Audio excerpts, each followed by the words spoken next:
Imagina se de repente ninguém percebesse que você existisse. Bom, eu aproveitaria essa oportunidade para fazer umas maluquices. É exatamente isso que acontece com Nick, um jovem estudante prestes a se formar do ensino médio, mas que fica repentinamente invisível. Ele aproveita para aprontar várias coisas e algumas delas até meio duvidosas. Antes de falar disso, temos que voltar um pouco no tempo até o dia do aniversário do nosso protagonista. Ele está desconfortavelmente ouvindo o discurso de sua mãe Diane. Nick decide cair fora dali, então pega um pedaço de seu bolo com as próprias mãos e entra para dentro de casa. O garoto senta em um banquinho e observa uma escopeta, apontando para seu próprio olho. Quando aperta o gatilho, ele levanta de sua cama assustado e percebemos que tudo não passava de um sonho. Ele vai tomar café da manhã com sua mãe distante, que preparou 2 ovos e uma tira de bacon em forma de carinha sorridente. Ela está lendo o jornal quando Nick pergunta se já pensou no programa de redação em Londres. A mãe simplesmente diz não, pois já tem outros planos em mente para o filho e não quer que ele vá para Londres. Nick transforma a carinha sorridente de seu prato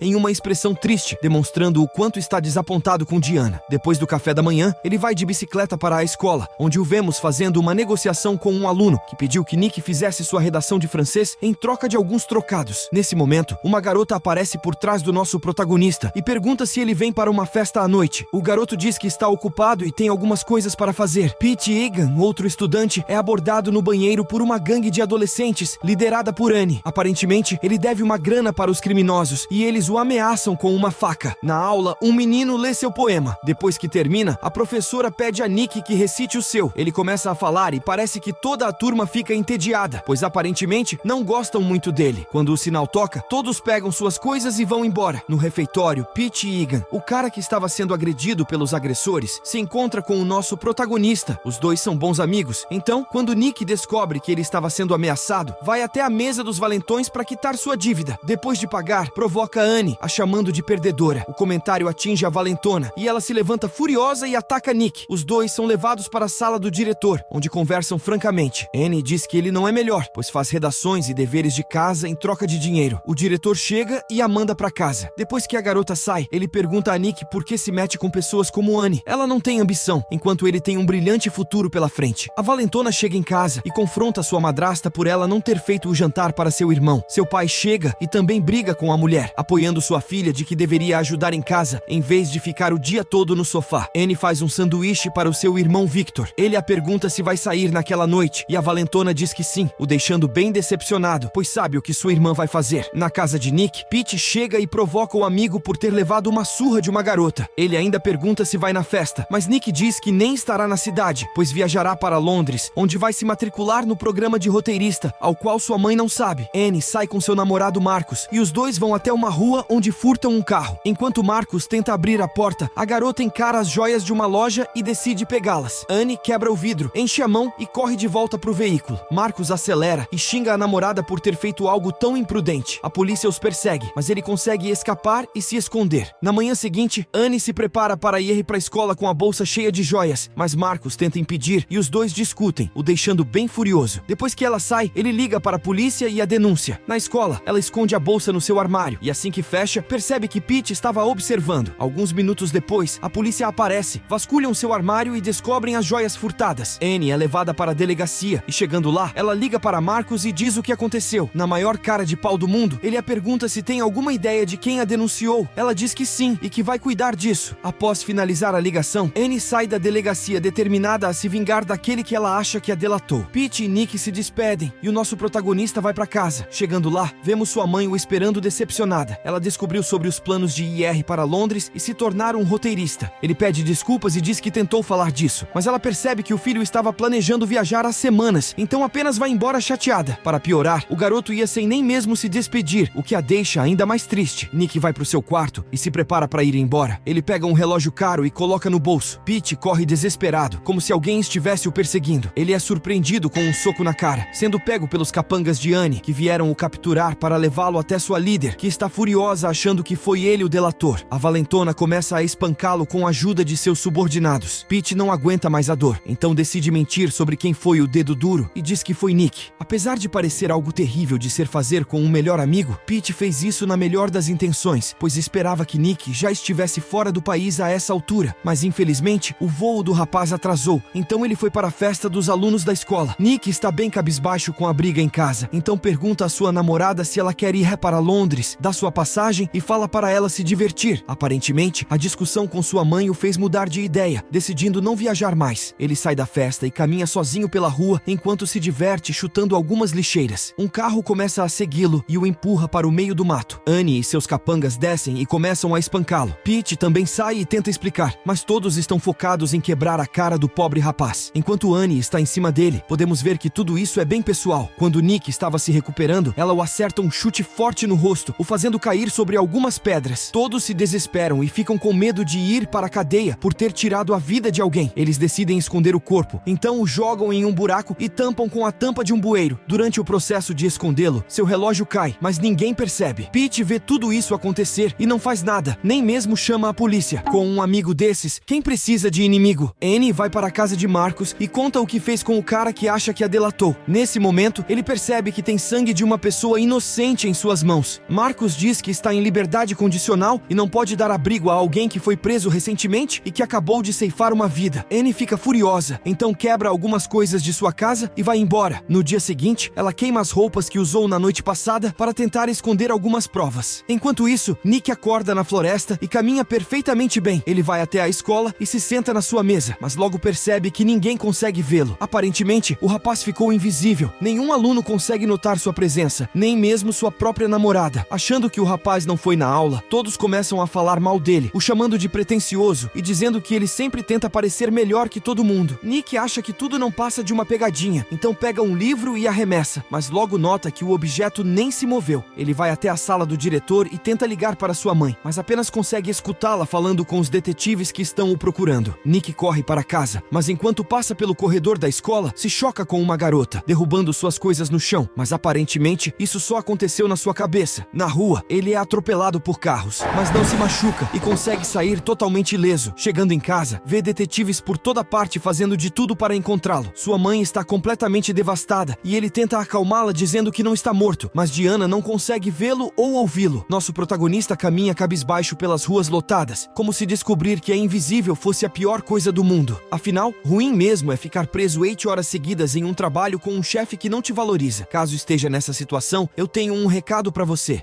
Poucas pessoas sabem, mas antes do meu canal no YouTube eu trabalhava montando guarda-sóis na praia, até que eu dei um salto de coragem e criei o meu primeiro canal no YouTube. Se deu certo? Bom, esses foram alguns dos meus próprios resultados. Hoje, com mais de 5 canais bem-sucedidos no YouTube como sócio e dono, eu decidi ajudar você que quer seguir o mesmo caminho no YouTube sem aparecer em uma mentoria pela minha agência, HypeCut. As turmas de consultoria estão abertas. Clica no link que tá aí na descrição, acesse o site ou aponta a sua câmera para o QR Code que tá aparecendo aí na sua tela. Te espero lá. Os detetives Brian e Kate investigam o caso de Nick. Os investigadores vão até a casa da garota e falam com seu pai, que diz que ela está no telhado.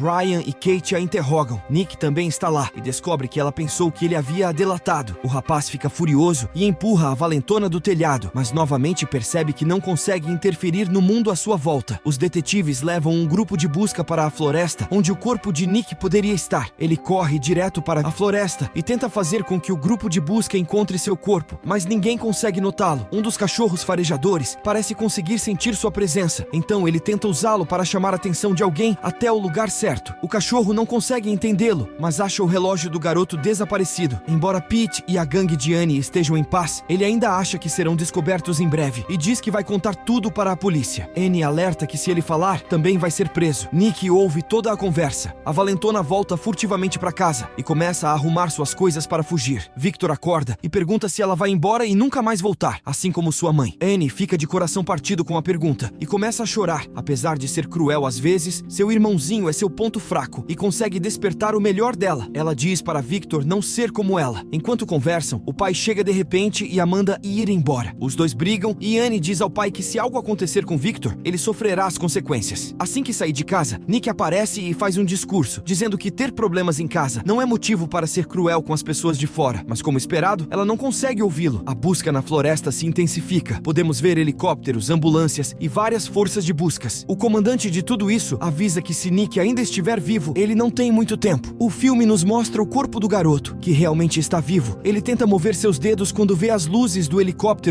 passando sobre o bueiro. O detetive Brian vai conversar com Marcus. Ele pergunta se estava com Annie na noite do furto das joias. Marcus mente dizendo que não, mas o detetive sabe que está mentindo. Então começa a convencê-lo a avisar caso Annie apareça na oficina. Nick conversa com sua mãe. Mesmo que ela não consiga vê-lo ou ouvi-lo, ele desabafa sua raiva e tenta desesperadamente chamar sua atenção, bagunçando seu escritório e arremessando uma cadeira contra um vidro. Mas novamente, tudo isso não passou de uma simples ilusão. Alguns minutos depois, Diana desaba no chão e começa a chorar desesperadamente, chamando o nome de seu filho. Pete está andando rápido na chuva, novamente como se estivesse sendo perseguido por alguém. Marcus aparece e aponta um revólver para o seu pescoço. Ele diz que está sendo seguido pela polícia, então os dois fogem dali. Pete o leva até a floresta onde jogaram o corpo de Nick. No dia seguinte, Marcus tenta enganar Annie para se encontrar com ela na intenção de ferrá-la. Em vez de ir, a valentona pede que Pete vá em seu lugar. A detetive Kate foi designada para o seguir e observar, mas está muito distraída e não percebe o garoto se preparando para sair. Nick aparece e tenta chamá-la para ver Pete saindo, mas a detetive não consegue vê-lo. Algo na rua chama sua atenção e finalmente ela cai em si e volta ao trabalho. Pete se encontra com dois homens enquanto Annie observa de longe. De repente, Marcus aparece por trás dela com uma arma e a leva para cima. Ele diz para Pete ir embora e avisa que também precisam correr, pois o rapaz está sendo seguido. Acontece que tudo isso não passou de um plano para entregar Annie para as autoridades. Enquanto discutem, os policiais chegam no local e surpreende a todos. Annie pega o revólver de Marcus e foge por um buraco na grade da ponte onde estavam. Enquanto foge, Nick grita algo para ela que parece a machucar profundamente, o fazendo perceber que Annie conseguiu ouvi-lo. A valentona vai a um clube e vende um anel que pertencia a Marcus para um cara. Depois de receber alguns trocados, ela decide descer até a pista de dança e esvaziar a cabeça. Annie tira seu moletom e seu gorro, revelando seus cabelos longos e sua beleza. Nick a vê de longe e fica surpreso. No dia seguinte, ela vai ao túmulo de sua mãe e pede desculpas. Nick também está lá e começa a dizer como às vezes queria que sua mãe tivesse falecido no lugar do seu pai, pois ela exerce muita pressão sobre ele. O garoto estende sua mão e a coloca no ombro de Annie. Ele diz que sabe que não pode ouvi-lo, mas pede que conte onde está seu corpo. Annie apenas se levanta e vai embora. Ele a segue e os dois chegam até a escola, onde ela coloca dinheiro dentro de um envelope endereçado a Victor e o guarda em seu armário. Nick continua falando e alerta que está morrendo e que não tem muito tempo. Ironicamente, ela é a única que pode salvá-lo. Annie parece ouvir a voz de Nick em sua cabeça e quando ele grita seu nome, ela escuta e se vira, mas não vê ninguém. A valentona está completamente devastada e confusa, andando sem rumo pela escola. Enquanto isso, o corpo de Nick dá mais um sinal de vida e abre os olhos. De volta a Annie, ela se deita em um colchão no meio da quadra de basquete e Nick a faz companhia. Ele passa a mão sobre seu corpo e tenta chamá-la. Ele apaga e acaba dormindo mais que a cama, sendo acordado pelos jogadores do time de basquete da escola. Annie vai até o quarto de Nick e começa a ver suas fotos antigas, o vendo crescer enquanto se lembra de sua infância. Nesse momento, podemos ver os dois criando um vínculo levemente amoroso, mesmo que pareça improvável, ainda mais considerando a situação que passam, onde ele está em seus últimos suspiros, enquanto ela é a razão para isso. Diana, a mãe de Nick, chega de repente e interrompe o momento dos dois. A garota sai correndo da casa e vai direto para a floresta onde escondeu o corpo do garoto. Porém, quando chega lá, percebe que ele não está. Ela investiga e encontra algumas pílulas que viu Pete usando há algumas semanas atrás. Annie vai atrás dele e o confronta. Ele diz que Nick não foi o delator e confessa que ajudou Marcus a mover o corpo dele. A valentona vai atrás do ex-namorado e o embosca em seu carro do lado de fora da delegacia. Ela o leva até a beira de um abismo, onde se prepara para executá-lo. Pete não aguenta mais tudo o que está acontecendo, então se prepara para tirar a própria vida, sem saber que Nick está à sua frente implorando para que não faça isso. Assim que deita em sua cama, sua alma sai do seu corpo e Pete se encontra com a alma de Nick, que pergunta para onde moveu seu corpo. Enquanto isso, Annie pergunta a Marcus a mesma coisa e os dois respondem ao mesmo tempo. Os pais de Pete entram no quarto e o encontram quase sem vida em sua cama. Annie se vira para ir embora e encontrar o corpo de Nick, mas Marcus a surpreende e a acerta com seu revólver. A garota cai no chão, mas ainda tem forças para revidar e ligar para o detetive Brian, o avisando da localização do corpo de Nick e que deixou um envelope em seu armário que deveria ser entregue para Victor. Policiais e socorristas se dirigem para essa represa onde o corpo do garoto está. Nick chega primeiro e tenta se arrastar para longe da corrente de água que aproximava. Porém, logo percebe que não conseguirá e começa a se afogar. Os paramédicos chegam na represa e o encontram. Eles percebem que o rapaz está vivo e correm para o hospital. Annie observa de longe e se sente um pouco mais aliviada, mas ao mesmo tempo está incomodada com a dor de seu ferimento. ferimento, que não para de sangrar. Ela entra no carro e desmaia por algumas horas. De repente, é acordada por um guarda de trânsito, que pede para a garota descer do carro. Anne não obedece e foge, dando início a uma perseguição. No hospital, a mãe de Nick observa enquanto os médicos tentam salvar seu filho. A polícia cerca Anne, apontando seus revólveres para ela. De repente, ela escuta a voz de Nick, dizendo que precisa dela, dando motivação para a garota enfrentar e passar por cima do perigo. Anne larga o carro no meio do nada e vai a pé até o hospital. A alma de Nick a direciona até seu corpo. Quando estava perto do quarto, Diana vê a valentona e a confronta. Nick tenta apaziguar a situação e falar com ela, mas a mãe não consegue ouvi-lo. Anne diz que só quer vê-lo, mas acaba recebendo um tapa na cara da mulher. A garota explica que sabe que ele está ali e pode senti-lo, mas a mãe não acredita. Anne, então, começa a repetir as palavras de Nick, dizendo coisas que apenas ele sabe, como o dia em que a viu lendo seus poemas em seu quarto, logo após seu desaparecimento. A garota entrega seu revólver e entra, deitando ao lado de Nick. Ela começa a tocá-lo e pede desculpas enquanto implora para ele não morrer. Anne tira o colar que pertenceu à mãe dela e coloca na mão dele. Ao mesmo tempo que adormece sobre ele, a alma de Nick começa a desaparecer e seu corpo desperta. Quando acorda, chama pelo nome de Anne e diz que ela o salvou. Infelizmente, a garota não resiste e falece. Dias depois, vemos Victor brincando com um avião de brinquedo e Nick aparece para conversar com ele. Ele sugere que enviem uma mensagem para Anne usando o aviãozinho. E esse foi o recap do filme The Invisible. Minha nota para ele é 8 de 10. Ele é bem maneirinho e tem uma história bem legal. Comente sua nota também e diga o que achou. Caso tenha gostado desse resumo, assista esse que está aparecendo na tela. Vou estar te esperando lá, beleza?